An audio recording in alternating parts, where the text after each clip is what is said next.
So I really appreciate being here. Just this, when I was sitting here and I heard Bob Boucher say he was in World War II, I was like, you were in World War II?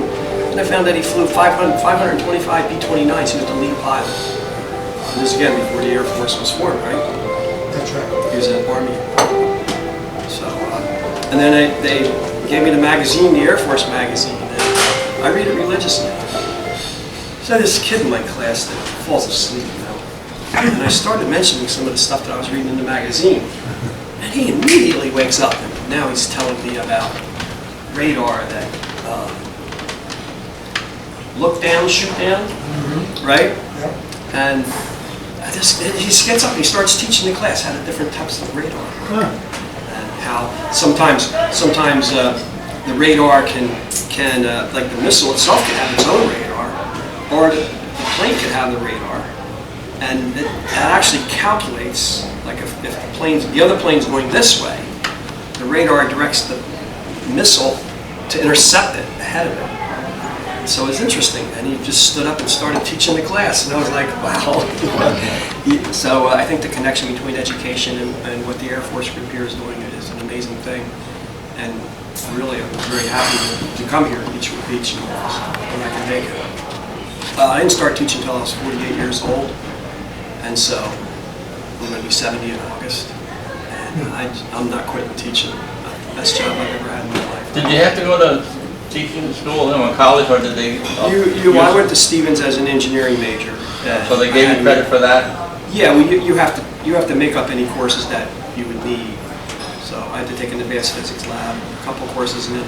But nothing about education itself. Well, education you learn as your first year, you take the education courses and you pay for them. And now I have my master's in education from St. Peter's. So, and like I said, I spent the 6 years at your old high school, Irvington High School.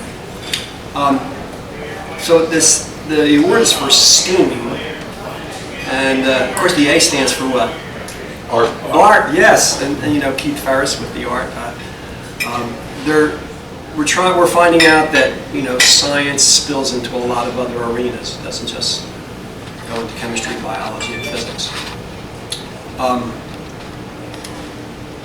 Some of the things I do, I just went to Jenny's a school nurse at Stony Brook Elementary School. And one of the things I do is I'm certified with NASA as a lunar rock specialist.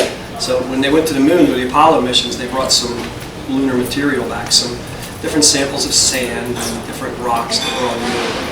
And then they put them in disk. And so Thursday I was at her school, and they had 52 third graders in the room. It was kind of funny.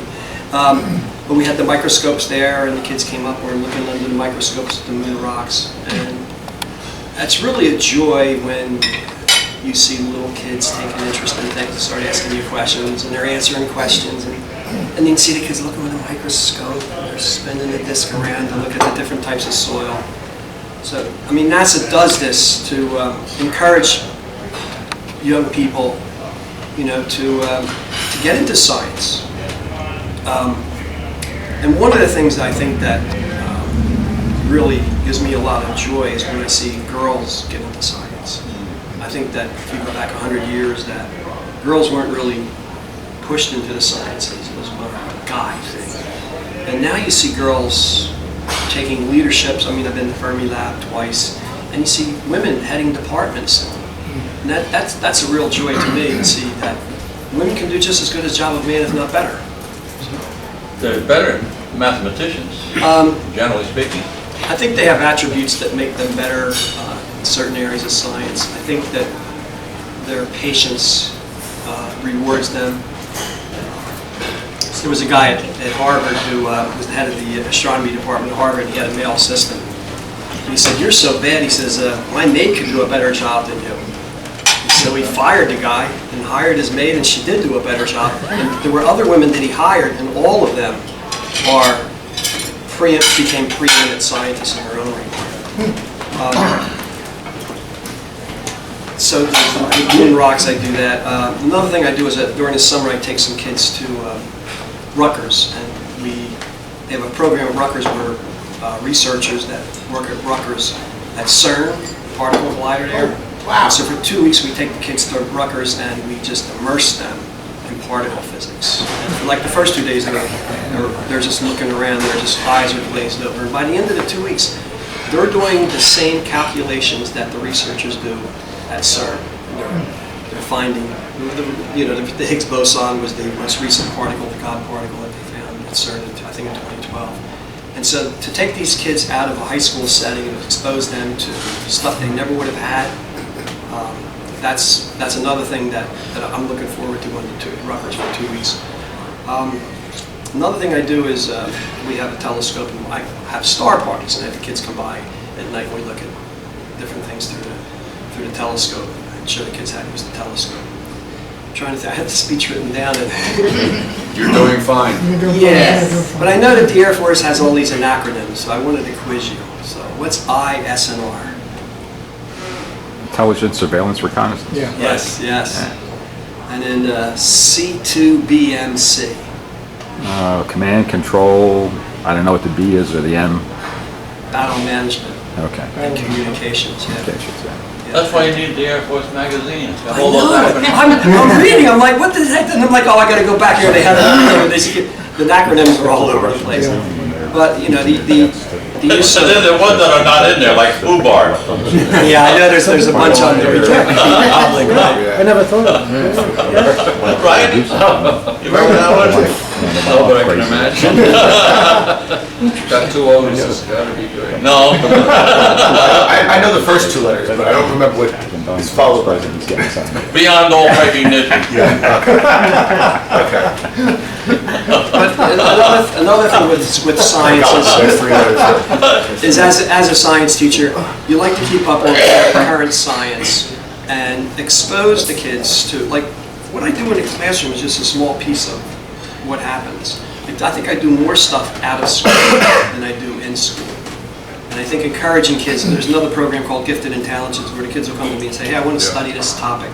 And I'll say, okay, and then they work with a coordinator and they'll come back and say, we picked this topic and we'll meet our free time. And I'll point them in a direction and they'll do independent research. And they'll do topics like particle physics, the Big Bang, high energy collisions and things like that. So for me, it's a real pleasure to be a teacher and to come here and be part of this Air Force. You got a member for life, really. And I'm so glad. When you Well, I'm happy to the Shooting Star chapter says everybody's welcome. Yeah. Thank you. All right. Well, thank you. I didn't care. It wasn't that I was dumb. No. It was just... Frank, what age group do you teach? Mostly juniors and seniors.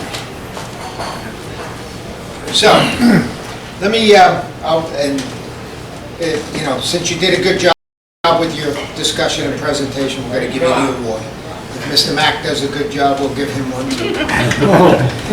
But, so, Teacher of the Year, the high school level. So, here's your certificate of recognition, all right, and this folder, and you got my autograph on there. And what more can I ask for? And here's 2 checks. One is from National, and then the Shooting Star chapter likes to kick in our check.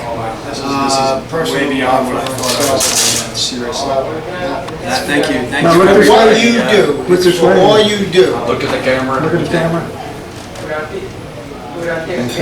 Is my hair okay? About to say it was mine. Yeah, all 2 of them. All right. Everybody got that? All right, fantastic. Very nice. Thank you so much. Thank you.